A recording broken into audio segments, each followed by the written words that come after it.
برضو فول مش اللي هو بقى ايه، مهروس خالص او كده، لا، لان في ناس ما بتحبوش مهروس.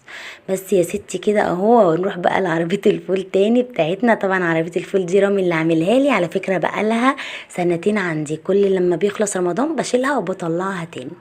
خلاص بصوا بقى الفول اهو، يا جماله ويا حلاوته. حطيت طحينه وحطيت ليمون وحطيت كمون وملح بس، وحطيت شويه زيت، وسلقت بقى بيض جنبه. وكان المفروض ان انا كنت جايبه جبنه قريش بس نسيت احطها بصراحه، وخيار، وادي الزبادي. طبعا هنزل لكم الفيديو بتاع الزبادي ده ان شاء الله الفيديو الجاي. انا عارفه ان الفيديو متاخر شويه بتاع الفول والزبادي، بس هي يعني لظروف خاصه معلش.